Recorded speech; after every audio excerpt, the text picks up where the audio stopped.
Hello, my fellow movie fans, and welcome to another show of Feast of Films Theatre. Today starring Matthew Black and Ethan R. Hill. There, that's the intro.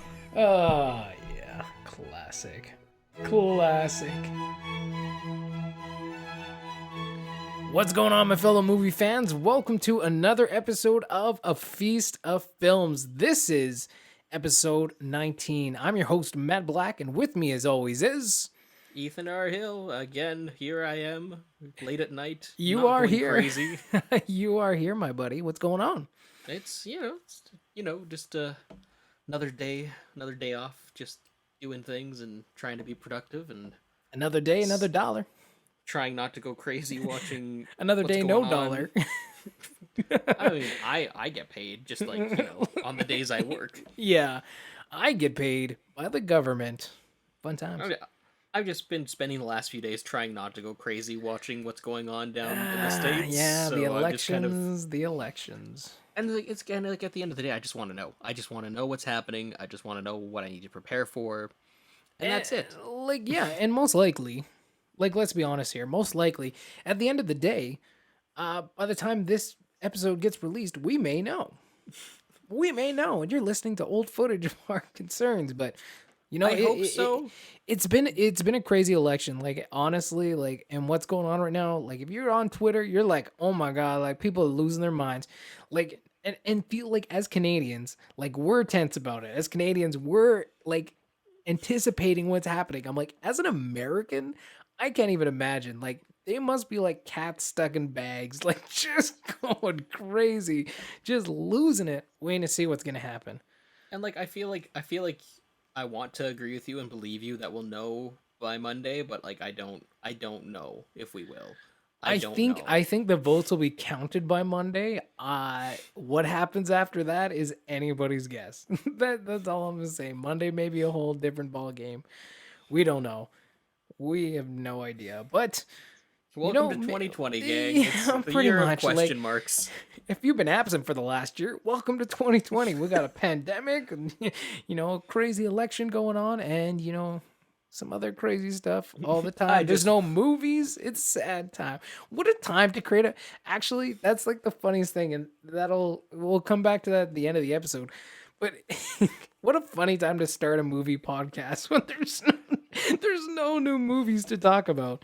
I just thought about that right now. At least the premise of our podcast was like to go back in time and talk about movies. Well, it's not like we had much of a choice. Well, exactly. And we're at the 10-year mark. We're at 2010. We're at the 10-year anniversary right before we go into the 2009s. I've been thinking about this, and I'm really actually concerned. Earlies. I'm really concerned about like the 2000s because like I'm trying to think of like movies that I watched, and like I know I did, but like I can think of more 90s movies that I watched in theaters than I can from like 2001 to 2009. I think it's going to be one of those things we talked about a couple episodes ago where it's like you're going to remember when you see the film names, you're going to be like, oh, that came out that year? Because honestly, I think once we get on the other side of the MCU, like on the other side of 2008, we're pretty much there right now, right? So anything beyond this, it's like there's no... Like, in the Marvel timeline, you can kind of track when you've watched things around those movies, right? Like, you kind of have an idea. But once that's gone now, it's going to be anyone's guess what movies came out. Like, even in 2010, I was like, what? This movie came out? Like, oh, yeah. It's going to be a really... and that's kind of what I'm most excited about, because I don't remember what came out what years, and it's going to be a fun trip down memory lane at the end of the day. So, I'm excited for it. Until we get to 2005, 2002, and 1999, then we'll be like, oh, Star Wars again, anyone? We're back to Star Wars, baby. We're back to Star Wars. But for now, we're talking about the 2000 films. We're talking about the best films of 2010 today. We got the questions of the day coming up at the end of this episode. And just a quick reminder, you can also find our podcast on other apps if you're watching on YouTube. There's other options if you just want to listen to it at the gym. I mean, I don't know why. We're not very inspiring. Like, give me 20. Come on, you could do it. You could do it. There's your Well, little bit of inspirational gym bit. But I'd like to Google think that people Podcasts, Spotify, Apple Podcasts, and other apps. I just want to throw those out there because you have options. There's options. I'd like to say that we'd be the thing that exercises people's minds, but like I don't really know if like movie discussion really does as much as it's just a lot of us BSing half the Yeah, time. probably. Like, depends what we're It's talking about. Like, if we're talking about Arnold Schwarzenegger, maybe it will like inspire you to like push a little harder. Do that one more rep. the mental exercise for us is try to understand what we're talking about half the time. Yeah, Um, or where I mean, conversations are going. if I'm people like, want, we can record an hour special of us just like encouraging people during a workout, like just like yeah, good this job, is yeah, one more rep, and like welcome to a feast of films. This is our special workout edition. a You feast of can do fitness. it. Oh yeah, there we go. There's a new podcast. Yeah, eat Where that salad. where Yeah. where Ethan and I talk about fitness. And we could do a feast of food, which is the obvious one. Oh man, that actually probably sounds like a better How many podcast. people do you Piece of think food. how many people do you think tune in thinking like we're going to talk about food from movies and then like they just go like that has nothing to do with anything? So they just leave. They're like, I'm out. I don't I know. mean, I could maybe Maybe. an episode one day we could talk about like our favorite foods that we would like to try from a movie. Yeah, animated pizza, man. That's always on the top of my list. Why is the cheese runny? I don't know, but it Why looks is so it always gooey and I delicious, know, and I love it. but And I've that's what never I want to had try. I want some animated pizza, man. but I Looks like and you could great. when you look at it, you can taste it, right? Like Oh you yeah, can totally. Just you like know all the cheese, like just a fountain of cheese. Oh man. but like but you've never had food that tastes like how you think animated pizza tastes like, No, right? no, that's Like, why I want to taste okay, it. as long as I'm not the only one who's had that. Same thing with sandwiches from movies and from cartoons. Like animated food in general just looks bizarre, and I love it, and I want to eat it. Unfortunately, it's animated. Well, the only solution is to become animated myself. That is my next scientific project. I will be turning into a cartoon. Hey, we're halfway there. Oh, I was gonna say you already got a head, an animated head, so you just gotta draw the rest, and you'll be good to go. You can I'm eat all too the self-conscious. animated pizza you want. Well, you can draw any body you want to. Forget exercise, just draw yourself a ripped I've body. always I've always said that for Halloween. Like if I need to like have a shirtless costume, I just draw the Yeah. abs on. Yeah. It doesn't work. That's not how abs work. That's not how abs work. Come on, man. Come on. Yeah, no, it's all good. So, what have you watched this week? Before we get into the 2010s here, I'm just curious. Did you see the Mandalorian?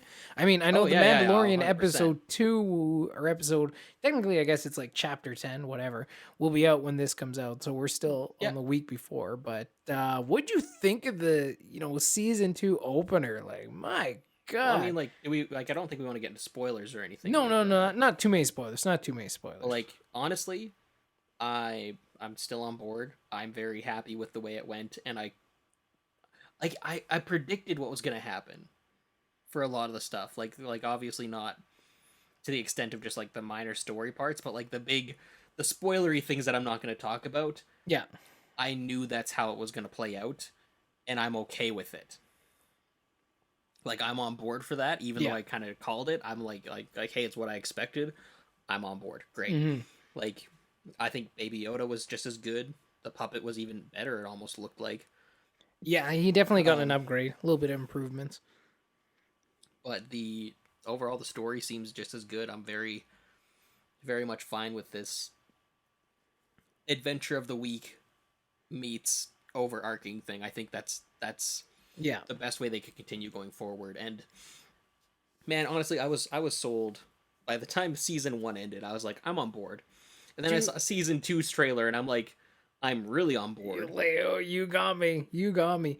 No, And now, like, yeah, like I'm on the one hand, I want to wait until all episodes air and then binge it.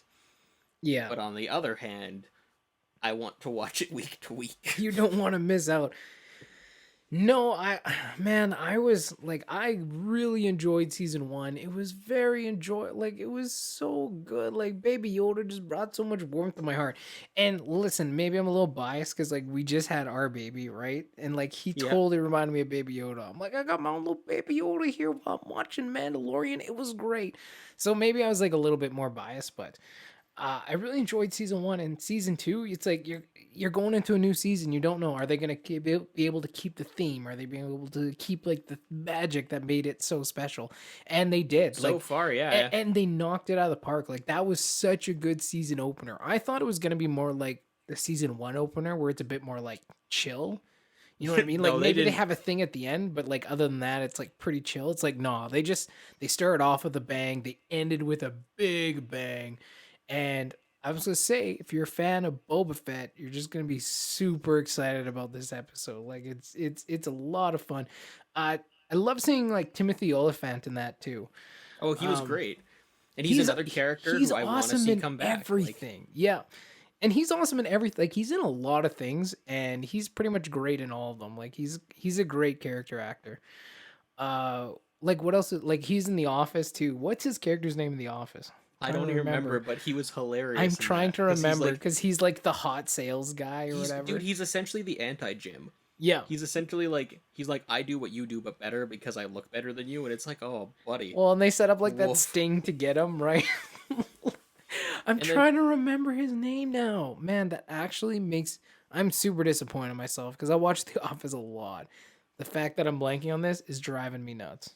I really think, honestly, I think they're probably going to be building up to bring another team back together at the end to do something. Oh, for sure. I feel like they For got it. sure. Yeah. He'll be I back. He'll be back. and like, dude, his entire character was just a nod to him in the series Justified. Like, I haven't Right. even watched Justified, but like, he's playing a cowboy esque character. Like, yeah, that's 100% a wink and a nod to that. Like, and he nailed it out of the park, man. Yeah, it was great. Like the performances were great. The adventure and the action was great. The story beat was good. You get that little bit of the story, plus you get that big weekly adventure. And again, like it started off in a really exciting season. Also, this The was like sound an design was hour good. long. It Oh was yeah, like an hour long episode, and I was expecting again back to that like 45. 30 minute, like 40 kind of 45 at the max. I think the longest one was in season one. This was like a full hour, and it suited the show. Like it still works. It I'm still on board. works. As So again, I'm like it's a series that I've never questioned.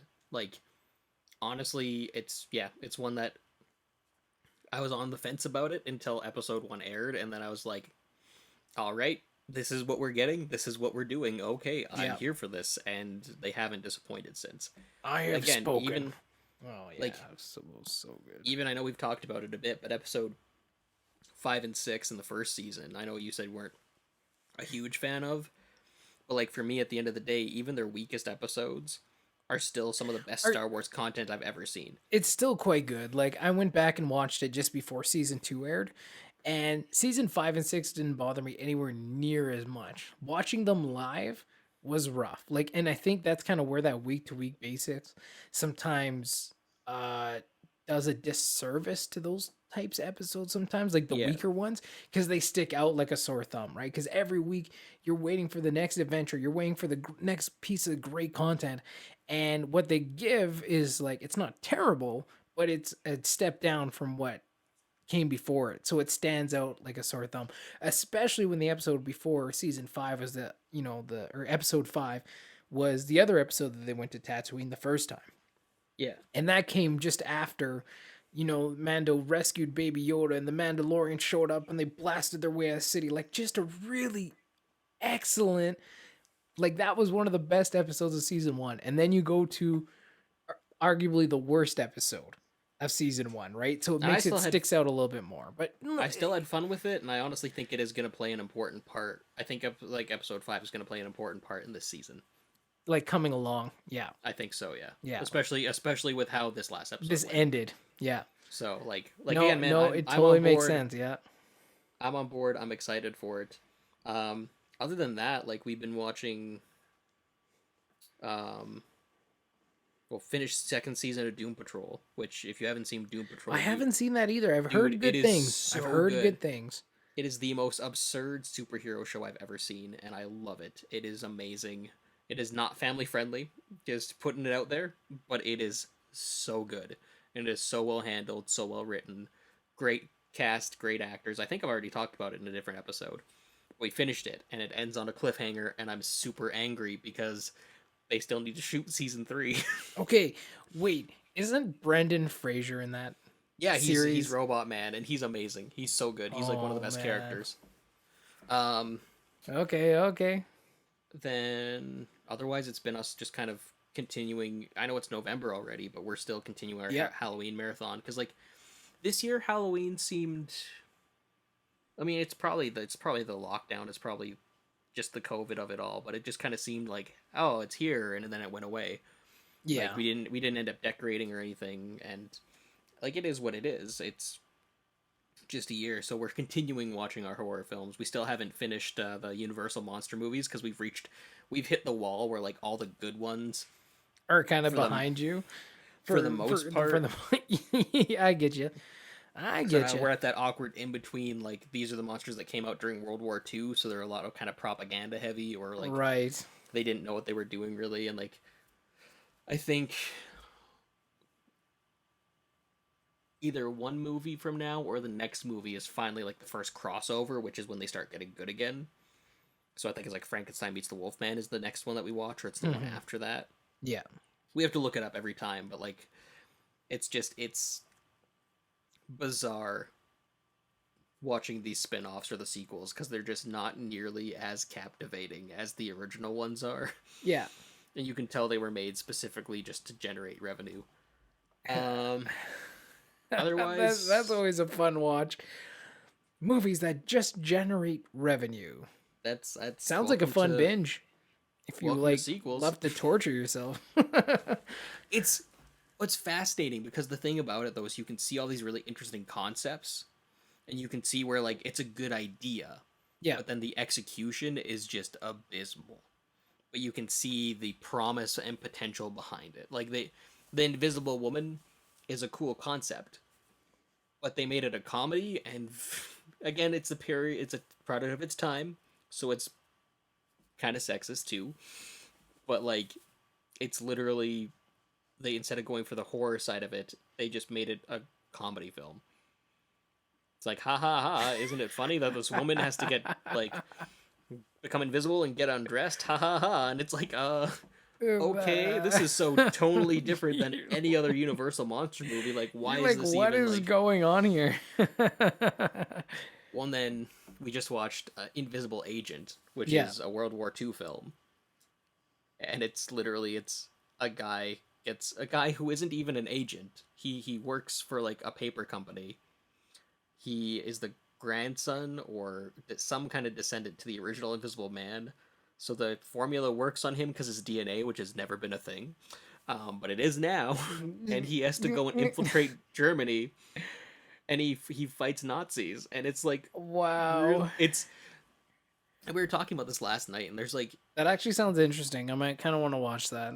it's That interesting, but it's sounds not like like an interesting. captivating. No, no, like the film itself, I don't know how well it's made, but like just the idea of it, I'm like, that actually kind of sounds interesting. The most fascinating thing about the Invisible Man movies are specifically trying to figure out how the heck they made them invisible. Because it's like they had to like it almost looks like they went frame by frame and had to cut them out with like an X-Acto knife Mm, to like make them invisible. Like it's yeah. fascinating to watch. Um Well, yeah, they didn't have CGI back then. well exactly, and it's also just it's again it's fascinating watching World War II movies even now go one way or the other, where they're either super pulpy and super ridiculous and over the top and crazy, Yeah. or they're super serious and mellow and like mellow's the wrong word, but like melancholy is what I'm thinking. They're very, very, very serious. It's Indiana Jones or Schindler's List is how Prosser put it. You can have those two tones, you can't have anything in the middle. It's either you're treating it with very serious or you're punching Nazis. Yeah. No, But for like, sure. Yeah. and this I one was kind of, very I get much that. I get that. this one was very much punching Nazis. Yeah. The other one we watched, which was a disappointment actually. Well, it wasn't really a disappointment. Like I got warned that it wasn't that great.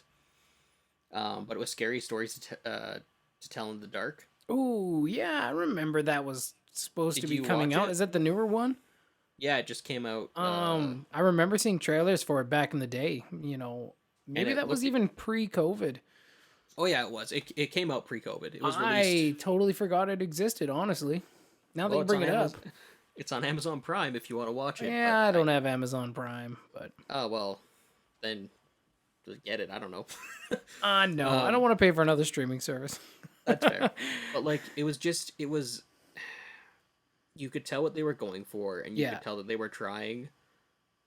But like, it just didn't land. It what the Oh. characters. I didn't feel invested in the characters. Oh. The It's creature designs disappointing. weren't nearly as exciting as I wanted them to be. The trailer looked Um, interesting. Yeah, but like the problem is though, as soon as you're not connected to the characters, you lose interest. Like I was on my phone for most of the movie, and I don't do that. Like Yeah. that's not my jam. But I was actively on my phone and my computer, and it was a background movie, and it was just not interesting. Like it was, and Well, I that's wanted to like disappointing. it. That's disappointing. It, I actually really, it's the good thing that's come out of it is it's made me want to read the book. So, because apparently the book's amazing, so like, and it's for kids, so it'd be an easy read. Nothing wrong with that. Fair enough. But I'm curious about that. I'm kind of curious to see how they line up, because like, and it was advertised as like an anthology film, and it really wasn't. Like it, on the very loosest base of the word, Anthology. of having different stories, because like the premise is that the book in the movie is telling different stories about this group of friends that's killing them, but like that's not an anthology. That's just like making the book your killer. Like it's, I don't Yeah. know, it was weird, and it Like the book itself is an anthology of stories, but like the movie itself is not. well, that's Is what the that book kind of the is, idea? and that's why they advertise it to be an anthology movie, and then it turned out not to be. Oh. And it's like it's weird. Like it's one of those things of like Oh, instead of like one of the I movies can't where you're even, telling like a bunch of like smaller stories in yeah, the films. like Creep Show or Twilight Zone. ABCs of Death. Yeah, like stuff like that. That was a weird movie. I don't even remember how I stumbled upon that. And then I was like, this is weird. Yeah, like I actually haven't seen that one. That in VHS I need to see. But like it's one of those things of like I don't know. It was It was bad. It was not bad enough. It was disappointing enough that when we were trying to decide what to watch next, Prosper's exact words were like, I think I suggested something. I can't remember what it was, but it was something else we haven't seen or something we had heard mixed things about. And he's like, "Do we really want to watch another disappointment so soon?" Like, let's just like let me just take a break here and breathe and Well, because both of us were really figure out what's excited gonna for that happen one. next. Yeah. Yeah, we were both really looking forward to it, and again, I was warned by it. Like I got told by a friend that it was not good and it was not worth.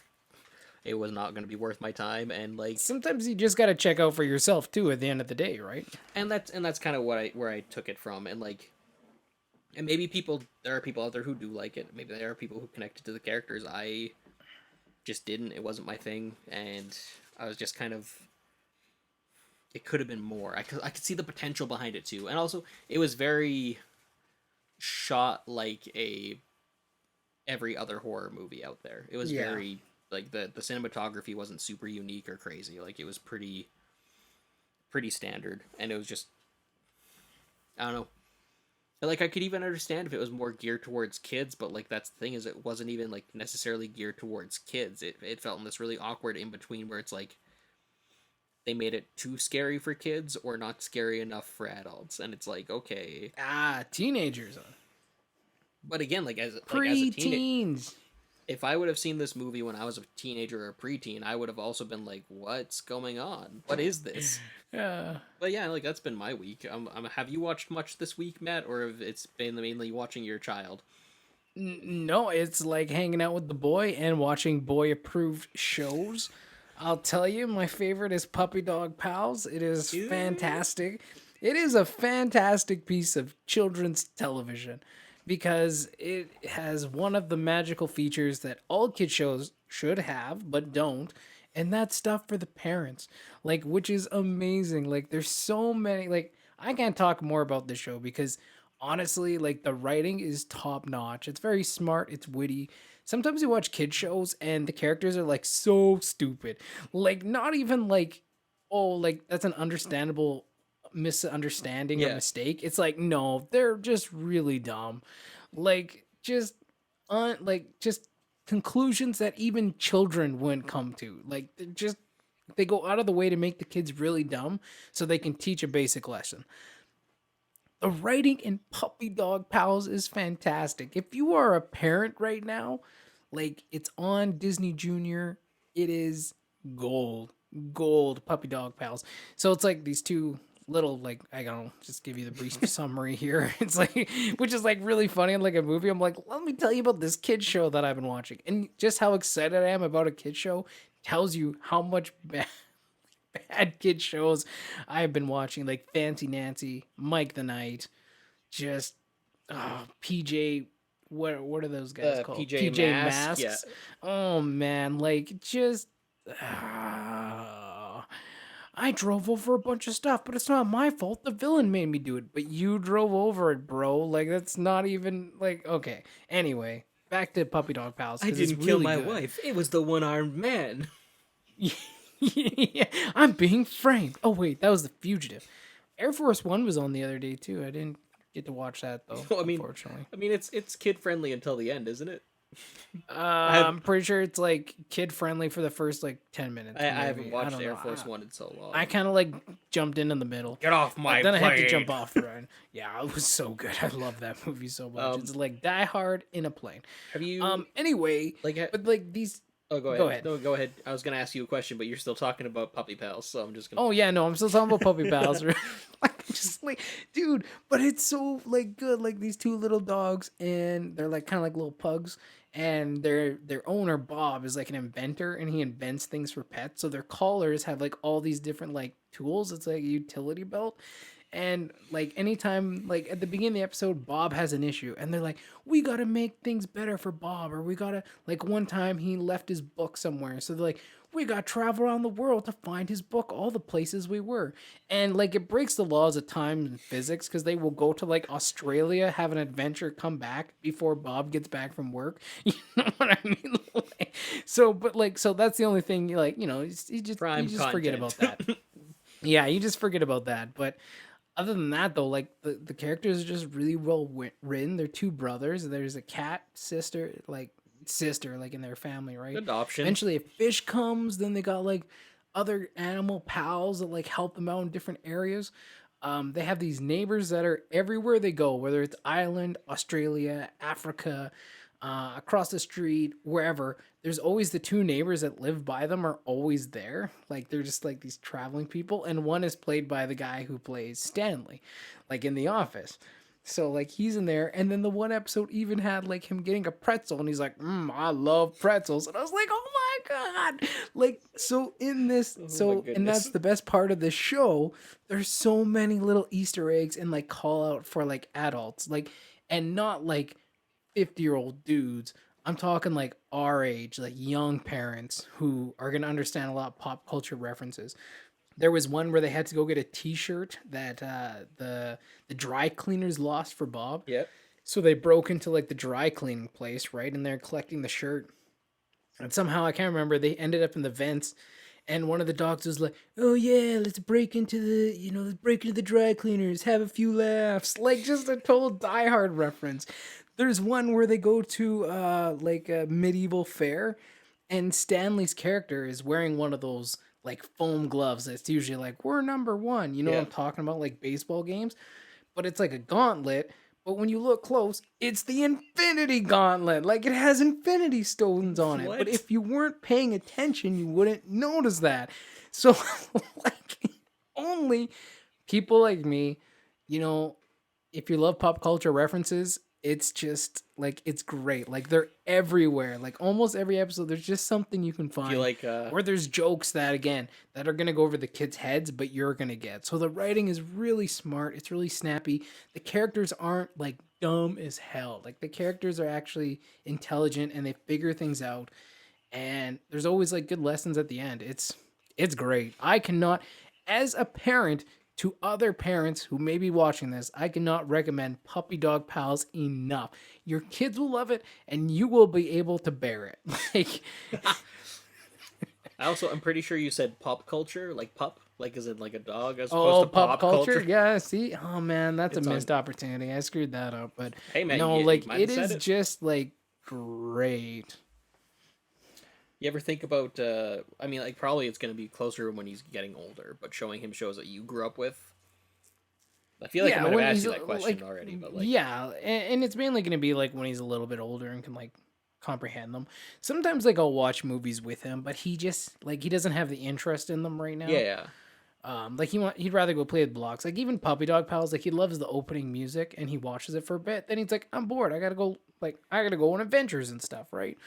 So you're like, that's fair. So it kind of just plays in the background for the most part. be But that sweet. no, but like obviously, man, this kid, I'm just gonna be piling him so full of just like the movies that I love to watch, like Land Before Time, and then as he gets older, Star Wars and Avengers, and like I can't wait. Like it's gonna be so crazy when he gets older, and to be like, yeah, this movie came out in 2008, or like when he gets older, like Endgame's gonna be an old movie to him, and that's just like so crazy because how long did we wait for that movie to come out in the first place? So I wasn't waiting. I hated that movie. It was terrible. How like and my daughter, she's almost 13. Like she'll be 13 in January, which in itself is mind-boggling. So at least she's what? been around for most of like the Avengers stuff, and I made her come to the theaters, and that's always been a fun experience. Like every MCU movie, we take her and we go to the theaters. I even let her get out early from school to go see Infinity War. When that came out, like it wasn't super early. It was like half an hour. It was like half hour. It You're wasn't failing like that class. It's fine. like half the day. Like let's go watch movies. Like no, it was just like half hour early or something It's amazing. like that. Because that was the only time we could get like tickets for it, right? But Yeah, sure, Matt. Sure. so that was like That's- a special thing too. that was But the only reason. She's not into Star Wars. She hasn't really even given it a chance yet, but I'm sure the boy will be. So no, that's the best part of having kids, right? You get to share these experiences with them. And the things that you love, you get to share with them, and then some of them they'll love, some of them they won't. They're their own person at the end of the day, but you just get the joy of being able to share with them. So that's definitely one of the things I'm looking forward to. The biggest. And The like biggest. Puppy Dog Pals is good, but like honestly, I'd rather watch Star Wars. I mean, depends which Star Wars, because maybe if it's episode 2, I'd pick Puppy Dog Pals. I'm not gonna lie, like I would pick Puppy Dog Pals over episode 2. That's how decent of a kid show Puppy Dog Pals is. You know, the biggest kick of the teeth to you is gonna be like if Max doesn't like Star Wars, and then also Oh becomes like a man, big jock I'm gonna on be top like, of it. oh, he can be a jog. I don't care. Like, but he also got to be smart. You know. got to have a brain. You can be physically fit, but you got to have a brain, man. Like that's my number one. And like, you have to not be an idiot. But what if he starts It's beating just- you, Matt? What if he starts beating you up because you're a nerd? Hey Max, how's your day? Shut up, nerd. Shut up. Just put me in a locker. Like, where'd you get this locker from? I built it in shop class.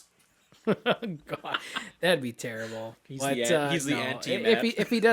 If he doesn't like Star Wars, like I'm just gonna have to have another kid, I guess, and like try again. Like, sorry, man, you're disowned. Like, get out of here. Just tell your wife we are doing this until we get one who loves Star Wars. We gotta get one that likes Star Wars. This is really Man, important. that's not how kids work. That's not how childbirth works.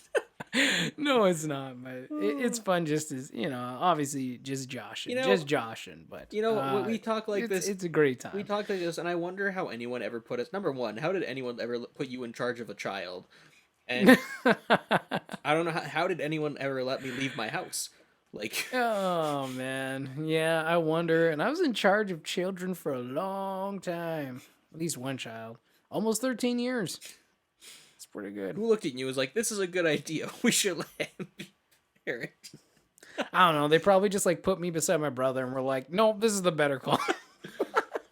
Well, if we got to pick one, Love you, anyways. Drew. He's not listening right now, but like So at least it's not my family, not only my family who doesn't listen to us. Yeah, no. It's all my family too. So I just say, tell crazy stories because no one's listening. They're like, "Hey, Like from them, They're but like- you guys are listening, and we love you for it. you are You our guys new are our family." Feast of Films family. Yeah, we feast with you. Speaking of that, I guess that we'll move on from what we watched this week. But like, that's great, man. You watched some great horror movies, and you got things going. I watched Puppy Dog Pals. It was a solid week. We both watched Mandalorian. No And complaints we'll be there. watching episode 2 coming up. Yep, just in a couple days. But of course, this is coming out next week, so actually tomorrow. Yeah, tomorrow. Tomorrow from where we're recording this. So exciting Yeah. times, exciting times. That's what I look forward to now. That's why every Friday, The Mandalorian. I need that baby Yoda goodness. Give it here, give it here. All right, let's move on All right, here Matt. before I say anything else really stupid. Matt, Best movies of 2010. We're gonna roll with Ethan's movies first, and then next week's episode, you guys know the drill by now. We'll do my movies as well. Matt, I hate to tell you this, but they're already like at least a half an hour in. We've already said Oh, yeah. so much stupid stuff, and they're only a half an hour in, so they got a lot more to go. We got so much more to go, but I'm gonna move it over to you now. Your 2010 best movies. What do you got for us? So 2010 was a tough year, and it was stacked, like more than I remember it being. But there's also a lot of films that I liked because 2010 we had just graduated, right? That was just fresh out of high school. Yeah, because we graduated in 2009. So Yes. yeah, 2010 was our first year, like full year. And so looking at the Out of high list, school. there's a lot that I have fond memories of, and there's a lot that I liked, but there's not a lot that really stuck. It's not there's not a Right. lot on the list that I revisit on a regular basis. First and foremostly, it was a stacked year just for Disney. Like there was a lot of Disney films to come out this year. Like there was Tron Legacy, there was Tangled, Toy Story 3, Iron Man 2, I think, or was Iron Man 2 still? Yeah, no, it was Iron Man 2 in 2010. Was that yeah. Disney yet though, or was that still Paramount? No, Disney did not. I don't think Disney had it yet. Did they? I can't remember. It was I know- either just before. It was either just before Iron Man 2 or like just after Iron Man 2 that Disney got involved. Well, because with. Avengers but I still can't had remember which Paramount one. on it. Avengers wasn't. Well, Disney, yeah, they were but- still distributing, but like because they had a deal, I think, to distribute. But Well, because I Disney know was. I think Disney had bought Marvel at that point. a lot of the backlash. I remember people when it came out. I remember people saying that Disney was at fault for Iron Man 2, why it wasn't as Yeah. good, and like, I mean, like at the I don't end of the remember day, exactly. I just remember that being a thing, and I also remember not buying into that because at the end of the day, it comes down to the filmmakers, and it comes down to a lot of things more than just like, oh man, it switched studio hands, therefore Who now owns it's who? terrible. Yeah. And it wasn't even that bad. Honestly, I watched Iron Man 2 and like it didn't make like my best list, which I'll talk about next episode. But like it's not that bad of a film. Like it's not terrible. Well, again, like if Iron Man 2 and Thor 2 are the weakest Marvel films, then that's really You're doing pretty good. right. Like they're still not bad films. There are worse films to watch. But Disney had a stacked year for Disney when you think about it in the grand scheme of things.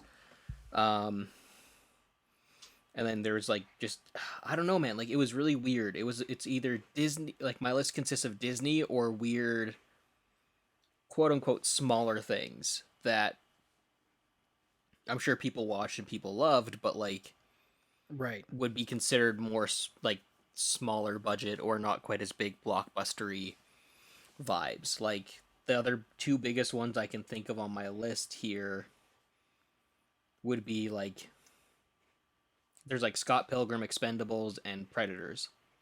I guess How to Train Your Dragon came out that year, and that one was like How to Train Your Dragon is phenomenal, and I don't think I've met anyone who's hated How to Train Your Dragon. Right. And like I don't know, like I still love that film too, but it didn't make my top. I'm gonna do this reverse to how I normally do it. Like your honorable mentions first. Yeah, And then you're yeah. at the top. Okay. Daybreakers is a fun vampire movie where it's got a good 2/3 of it. Mm-hmm. And then the last third is really good, but by the end of it, you end up back to the half point of the movie where kind of the characters are. Like, they just kind of, like, they don't progress anything past the second half, that middle part of the movie. Okay. And, yeah, it's still fun to watch. Willem Dafoe, Ethan Hawke. Solid cast. The Runaways is another one that I love, and I talk about quite a bit.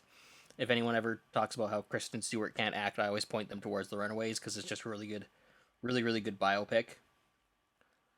Um, Toy Story 3, I don't think I have to say anything about. Predators is just a fun Predator movie. Like, Expendables, Scott Pilgrim, Machete, and then Tangled and Tron are both just like also like Tangled's amazing. Wait. Wait, what? Which one's Predators? Predator's the one where they're on the alien planet. Oh, Adrian Brody. okay.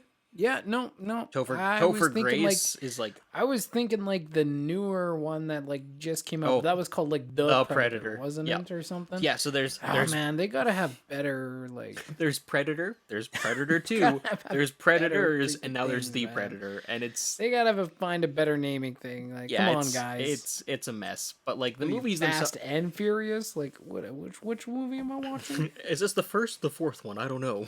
First one or fourth? Yeah. But like Predators to me is one of the best Predator sequels to happen. And they set up a really cool concept, they introduced new things, and I'm really disappointed there was never a sequel. But it was really solid beginning to end. Yeah. Tangled I think is just a great movie. I think it's just a really great Disney movie. It's one that I don't own and I'm surprised that I don't own it, but like Disney Plus now, so like I don't need to rush to buy it, but it's No, like it should be on there, right? but it's one of those. Yeah, because Yeah, it it's came on out well there. before. It's on there. It was like the movie that made Frozen possible, and it helped reinvent and re-solidify Disney Animation Studios. And like I think the music in it's really good. The stories are good. The characters are fun. Tron Legacy, I think, is better than the first Tron, and I want a sequel to it, which apparently we're getting now.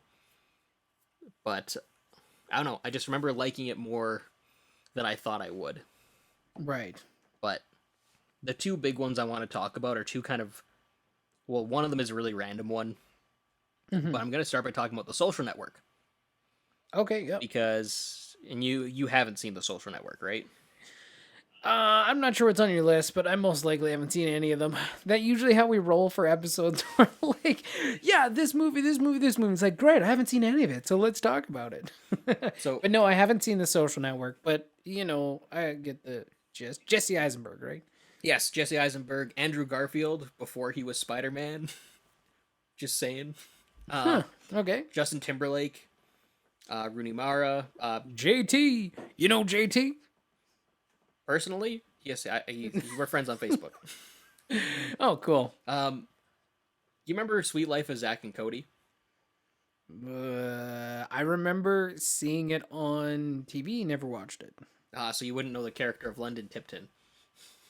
No, that means nothing to me. Well, that's unfortunate because she's in this movie too, and she's fantastic. Oh, okay. But I rewatched it today because I figure I should refresh my memory of it. Even though it's one that I watch, it's super weird. Okay, this is just a whole side rant. When this movie was coming out, I dogged on it. I was making fun of it the entire time. The trailers, the promotion, the announcement, everything. I was like, who wants to watch a movie about Facebook? This is the dumbest thing I have ever heard about. Who would waste their time and their money watching a movie about Facebook? Why would they even make this? This is stupid. And then I didn't watch it when it first came out in theaters. I watched it a couple years later. And I've probably watched it at least once a year ever since. And I recommend it to people all the time, and I lend it out to people. It is one of the best biopics I've seen. So you're one of those people. You're one of those people now. Oh, I ate my words. I ate my words so much with it because it's great cast performances, great chemistry, a really good score to it that just accentuates the film. And when you listen to it on its own, it works really well. It's just great pieces of music. Right. Trent Reznor did it with another guy, and he does good music. And the story, the way it's told, is a little confusing because it's jumping between two different lawsuits as well as like flashbacks to like how Facebook was made and all this kind of stuff, and like it's just really interesting. And especially so rewatching it today, it's essentially like White Privilege the movie. Because it's a bunch of when you look at it with a critical eye, it's a bunch of like really pretentious, egotistical white guys Yeah. who are just kind of like upset at each other about a website.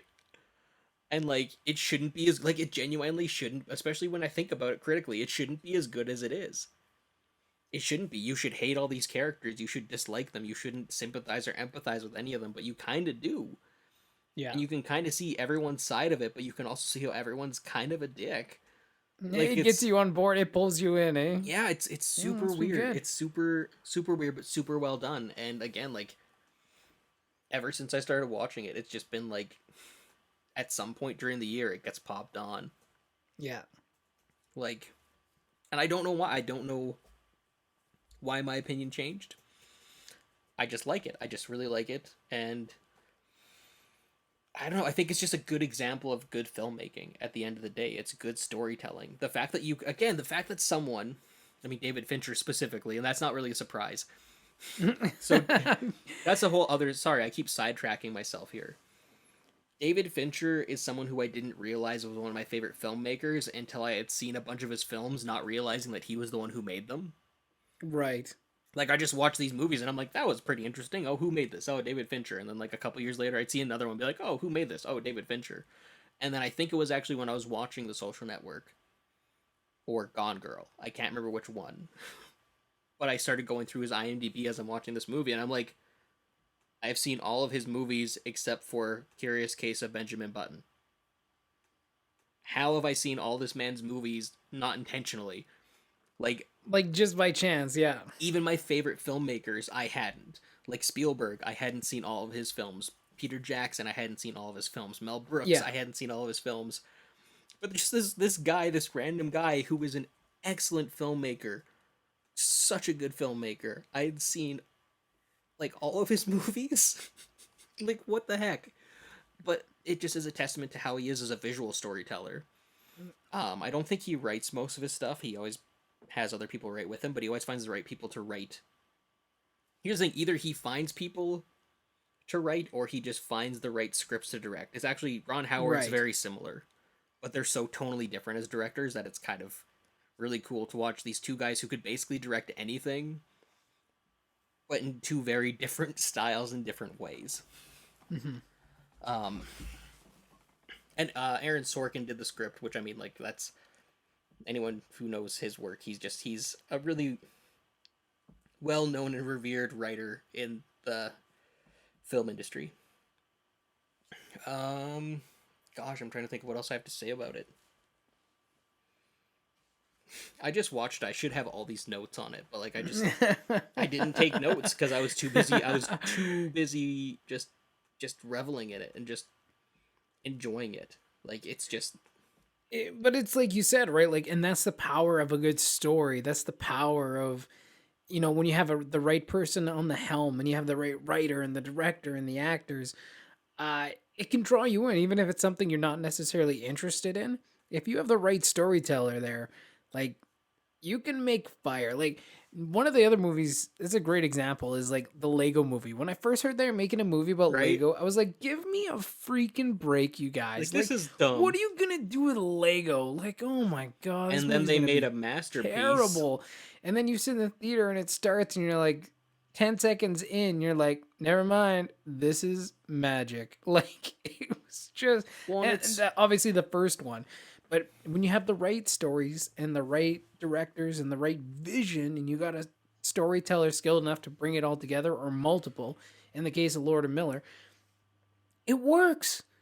It can work. well, in this one, it's very apparent just in the opening scene. Like even if you don't watch the movie, like watch the opening scene on YouTube. I know it's on there, and it's just him and his girlfriend at the time on a date, and he's just like watching them talk to each other, but not actually talk to each other Yeah. is incredible because basically like they're having two different conversations, and it ends up in them breaking up because like she's trying and he's trying to just be the biggest dick that he can.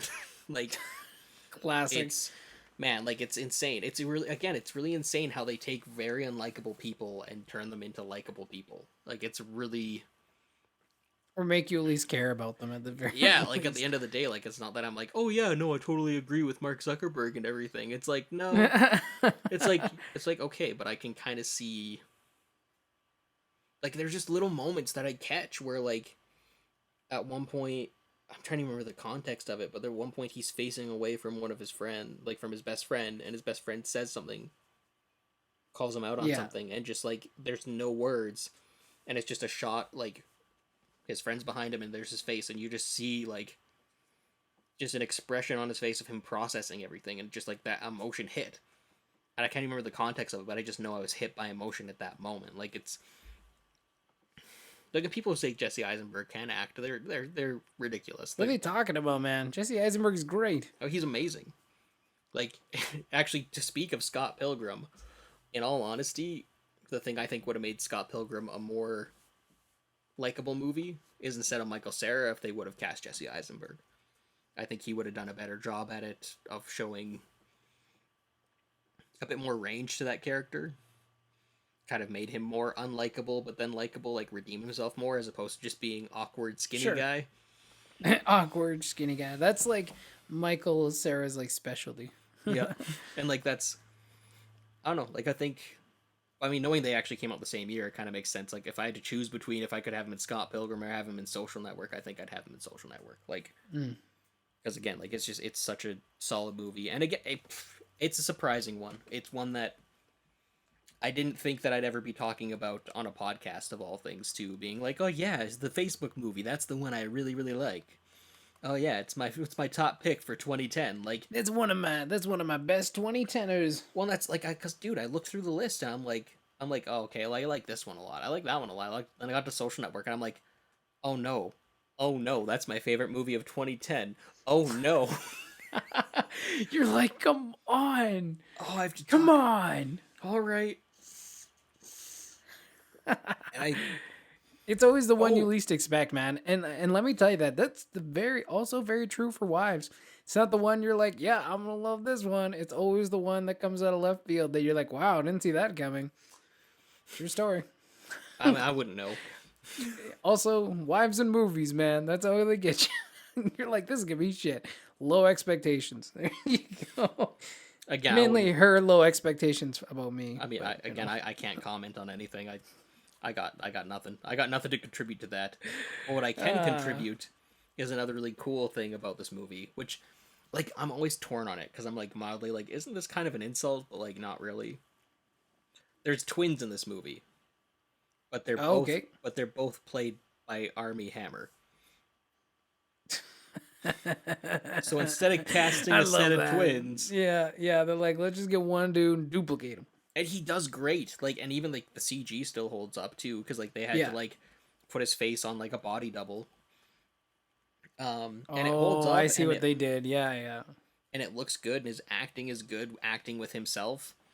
Like they hired the right person for it, but there's always a part of me that's like, but maybe they should have just like, I don't know, cast some twins possibly, or a guy who kind of looks like Army Hammer. Well, like at the end of the day, too, like you just did those characters work in the film? Oh, 100%. It's not even distracting. Like, wait, so when I first Okay, watched well the movie, then, yeah, so when I first watched the movie, I didn't know who Army Hammer was. yeah. Like, I don't think I had seen, like, well, I don't know what else he was in before that. Because I know after that he was in, like, Man from Uncle and other things. But I don't know what he Yeah. was in before. So I thought they were twins. I thought they cast twins, and then I found out it was the same guy, and I'm like, uh, what? What? Like what? Okay. Okay. I mean, All right. and at the end of the day, like if it worked, then obviously it was the right choice, right? Like Oh, 100%. it, like maybe they would have cast twins if they found the right pair of actors. Like I gotta imagine, Well, that's like was it a substantial role or is it pretty small? no, it's one of the main roles. Okay, yeah. So like He's one of you'd the have people to who find, he's you'd one of the have people to suing find, Mark Zuckerberg. yeah. Okay, so you'd have to find twins that are capable enough, both of them, to have quality acting, right? Like, and Fred I and don't know George how Weasley. easy. I don't know how easy that is. Harry Potter, man. Fred and George Yeah, but Weasley. they got all those people when they're kids. They didn't have to impress for the first like 3 or 4 like movies. Then they had to start getting good towards the end. I don't remember if they did or not, but but like honestly though, if you're taking like a main role, like yeah, I can't imagine it'd be super easy to find identical twins, both with the same kind of acting prowess to Well, deliver the part. and I that's haven't seen where it, so I can't say yet one way or the other.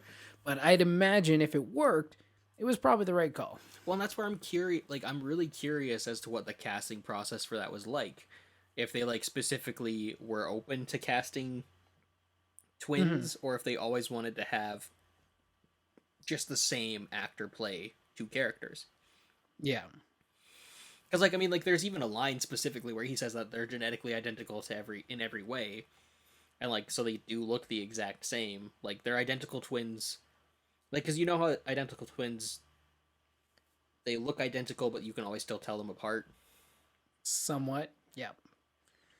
They were identical completely Like in the movie. identical, Like it was just identical. yeah, it was again, dude. Some, It was just man, it was some like Army Hammer copy and pasted. some twins are pretty identical though. Like it depends like what one eats. If one doesn't eat properly and one exercises, obviously there's gonna be different or different haircuts or whatever.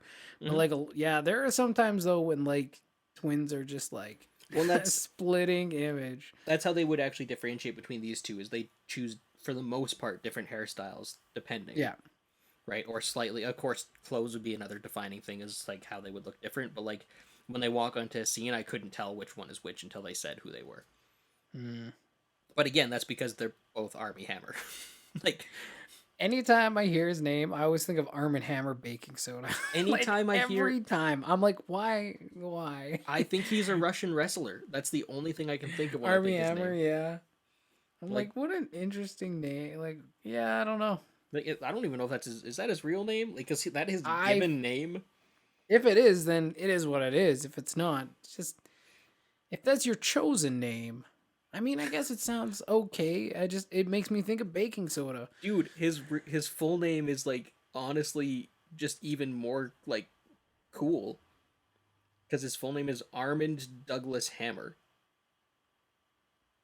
Arm& Hammer. Yeah, I guess it sounds the same though. Armand, but That's like even more. That's even more Arm& Hammer but like baking soda. but his full name, like his full name, Armand Douglas Hammer, just sounds like he had to succeed at something. Like, Yeah, they gave him a strong name. Those are all strong. well, his father apparently his father's middle name is Armand. It's got they had to know what they were doing. Oh, and the great grandson of tycoon Armand Hammer. Like his first name is literally Armand, like arm and Yeah, hammer. Like that has to be intentional. That has to be someone being like, my son will grow up to be strong, therefore his name will be Armand because Arm& Hammer. like that's gotta be it. Like that's Or are they the family behind the baking soda? Like for real? Like now I gotta know. it's an oil tycoon. That makes baking Personal soda. life. It's a conspiracy. Yep. Interesting. No, that's that. Like again, That's his actual name. Okay, cool, man. That's just again. I think that's to me. That's just really. That's an awesome name, and just like it's a ridiculous name, but like in the coolest way possible. Like that's a power name. That is 100% a power name, Yeah. especially next to Andrew Garfield. I like Andrew Garfield, but his name his name suits him. He's a very awkward individual, and his name also suits that. Like yeah, no, I don't know. Like it doesn't. Yeah, it's not like a intense name. Like it's more like again, soft-hearted. I It's feel like he's probably a pretty like gentle like it's soul. it's a name of type someone thing. who has like my life goal since I've known like Andrew Garfield came into existence in my brain has to Yeah. become like best friends with him at some point in my life. I Maybe you want will. that's the goal. That's the dream. Prosser, Maybe someone's coming he for your will hear friendship. this podcast. and be like, I'm gonna go be friends with that guy. Yes, come to Canada and become And friends then with me. Ethan will be like, can I also be in Spider-Man 3? Can I just be a different Spider-Man? That'd be cool. I mean, I can play chunky Peter Parker from Spider-Verse. Oh man. But like, no, like it's at the end of the day, like I don't know what it is about him that just like I just get the vibe of like he'd just be a cool guy to chill with and just like Yeah, he seems real chill. right. Well, I don't know Yeah. for all we know he's like one of the most high strung individuals for all we know, but I mean if he does listen to this, number one, what are you doing listening to our podcast? Number two, yes, come be my friend. Yeah, that's so true. Why are you listening to this again? Okay. I guess you know because he likes to listen to things where people talk about the social network. I guess that's probably you know that's the Seems only likely. he searches his name every single time in Google for them to track down any reference to him. Seems likely. So yeah, but social network, I highly recommend it to a lot of people, like to anyone who wants to take a chance on a movie about Facebook. I think it's Yeah. you're going to be pleasantly surprised. But Cool, man. otherwise, I have a second pick I want to talk about, Yeah, go for it. and it's a little like so. Neither of us have ever talked about documentaries on this, have we? I don't think so. Well, this is the first one. We're going to talk about a Disney documentary called Ooh. Waking Sleeping Beauty. Okay. It is on Disney Plus. I highly Let's recommend you talk go about watch it. it. It's all about kind of the goings on leading up to the Disney Renaissance, and a little bit of what happened. I think it goes up to as far as the Lion King. So it kind of goes So from like early 90s. it spans from the Black Cauldron, so like the early to mid '80s, Yeah. to the early '90s, and it's just kind of fascinating behind the scenes look as to what was going on with the animation studio because it was a roller coaster. Because at the beginning of the '80s, animation was dying. Disney animation was dying. Mhm. Like they weren't making any money. Their films weren't doing as good as they used to. So just a lot of stuff happened, and they eventually got kicked off the Disney lot to like a different place altogether. Oh, really? Oh yeah, man. Disney's like, take a hike, guys. And then holy, but, holy shit. but then the Renaissance happened. Then they released Little Mermaid and well, because they did Great Mouse Detective, and that made a bit more money. Yeah. But then they did Little Mermaid and Beauty and the Beast and Aladdin, and that just like smash hit after smash hit, and they weren't expecting that at all. And it eventually just kind of revitalized and revamped the entire Disney animation studio. Right. And it's a really fascinating look into it. You got a lot of kind of cool behind the scenes looks, interviews with the animators. Yeah, I don't know how much I have to say on it other than it's just one I've recommended to so many people ever since I found out about it. Other than it's just super interesting. It's super interesting if you love animation. It's definitely worth the while.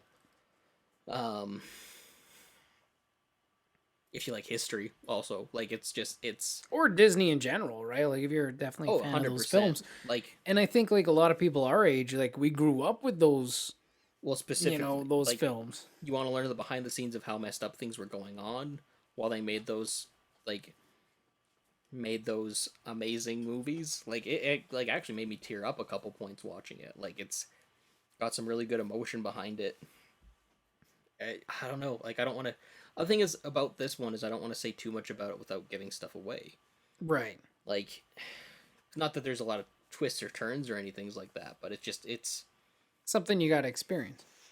it's a weird one because it simultaneously makes me feel really good about makes me feel good about myself, but terrible about myself. Because I'm like because I watch it, I'm like, that's what I want to do with my life. I want to make movies. I want to do this. I want to do what these guys are doing. And then I sit there and go like, what am I doing with my life? Why am I not doing what these guys are doing?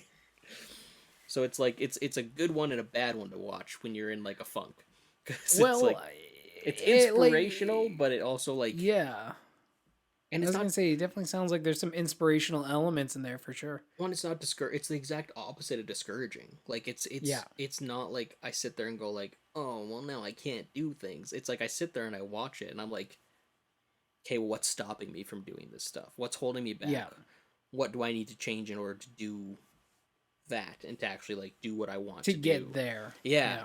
So it's a anytime I watch it, there's just it's such a weird mix of emotion like with it. And again, like it shouldn't have that much of an emotional impact because it's an animation documentary, but it resonates with me. Yeah. So I recommend it like strongly. And Well, and not like seeing the film itself, like because I've never or the documentary, like I've never seen it, obviously. Um, it does sound like though it's like that's a good message, right? Like even when you're in the dumps and you're down low, it's like keep pushing, because you never know what's gonna hit, right? Like you mm-hmm. never know, and if you quit, like your next thing could be the thing that goes big. Your next thing could be the thing that saves you, but if you quit, you'll never get there, right? It sounds like one of those type of messages at the like the overall point, right? Like just keep going, man. 100%. Keep And pushing. like 100%. Like, and it's just it's I don't know. It's a good watch. Again, I recommend it. I think people should. Most people have Disney Plus now, right? They can just go watch it, right? Well, now that the Mandalorian's back, I'm sure people have jumped on again, even for at least a couple months. And if you have it for that time, go and watch this in between episodes. Perfect. Yeah, there's a week in between episodes, so there's still plenty of stuff to watch. This one was also a surprise because I didn't actually know it came out in 2010. I was just going through the list and I saw this one. And I'm Yeah. like, oh, I can talk about something kind of weird this time. And like, I wish I had more to say about it, but I don't know. Like,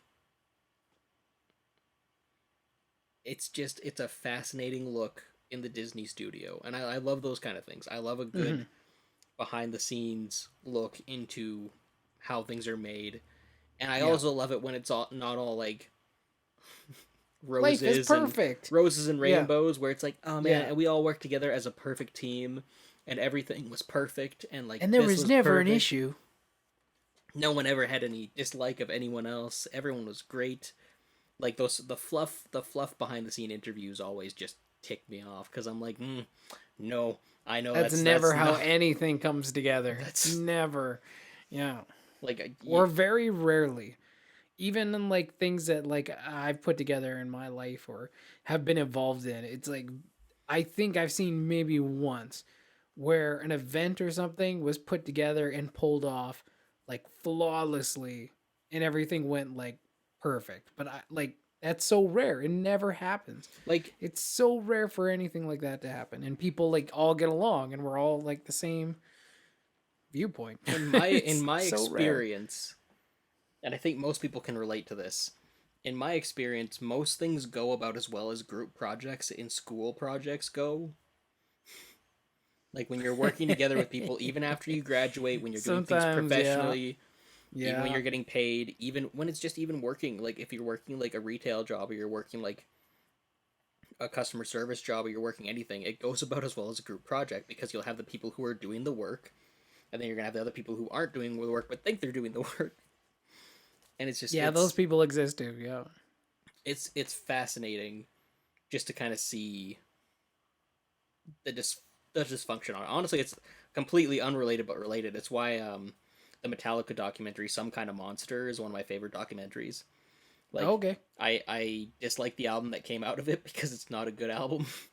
But the documentary, just watching what they were dealing with at the time and just watching the journey of these four guys who are just struggling to like be rock stars and be musicians Yeah. while also being people.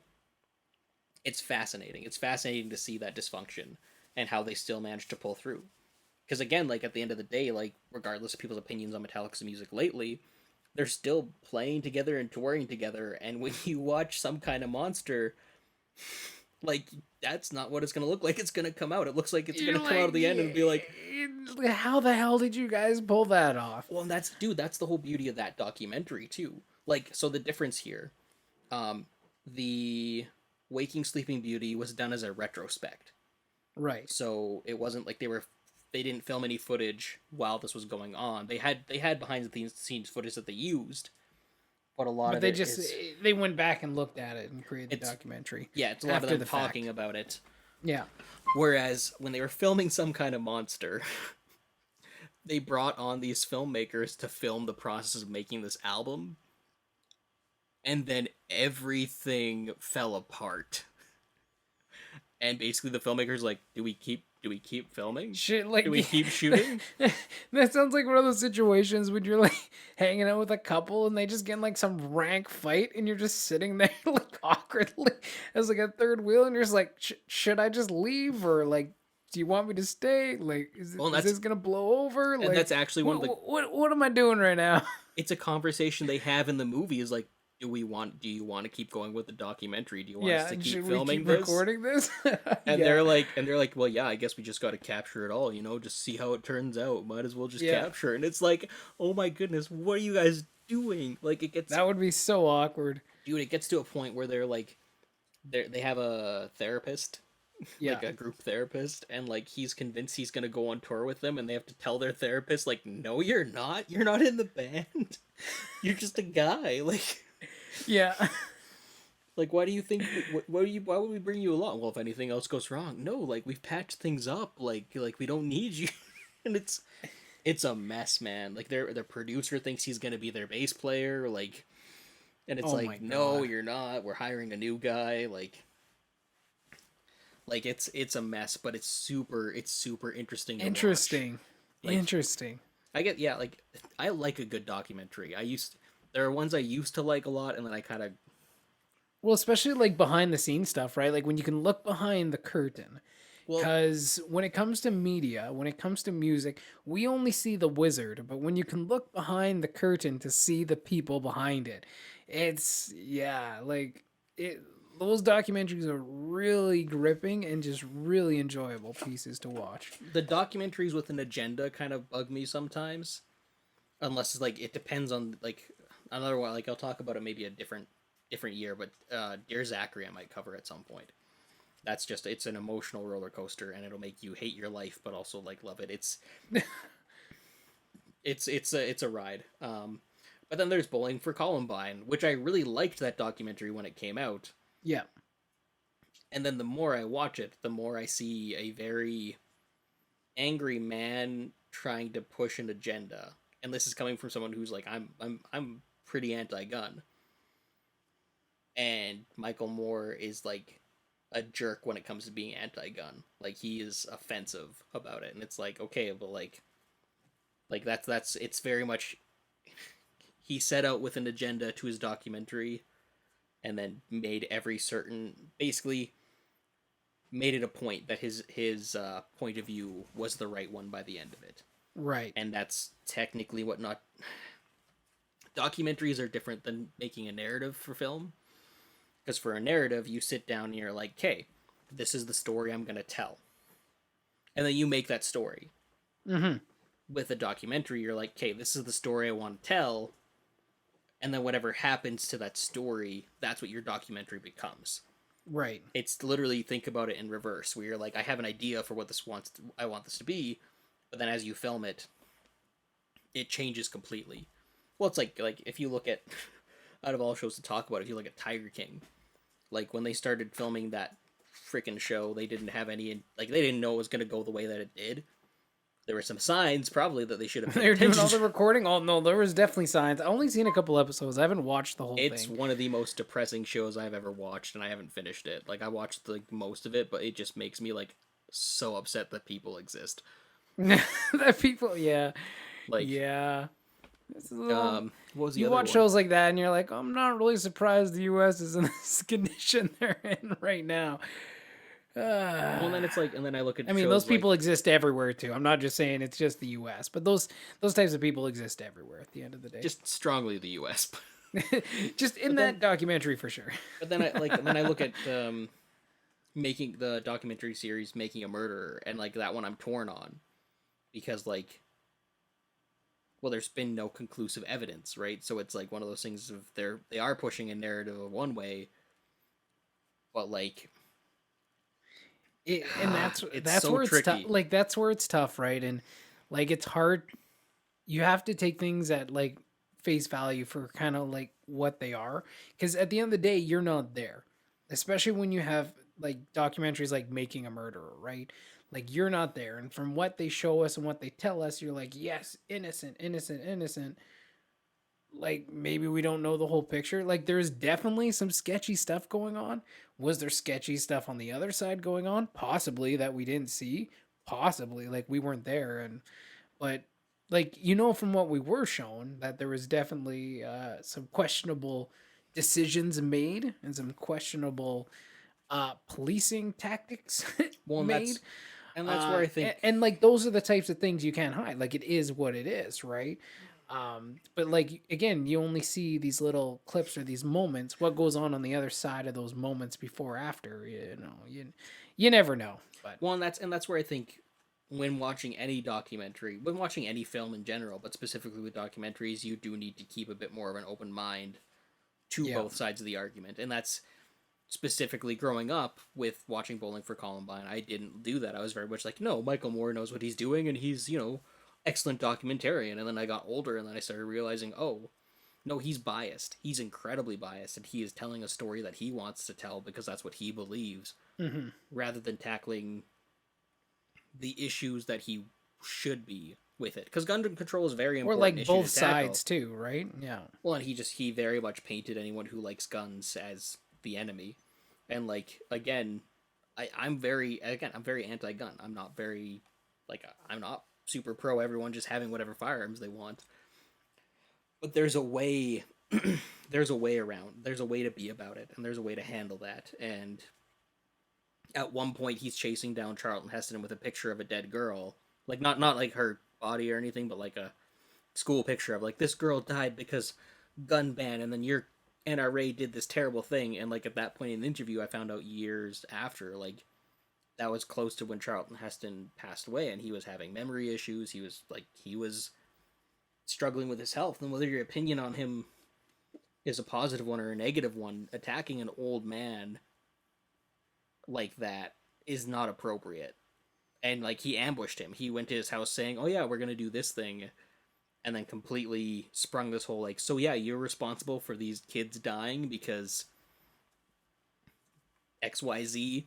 yeah, And like that's not something you spring on somebody, let alone like that's gotcha journalism, and especially when you're dealing with someone who has mental health issues at that age and their mental health is deteriorating.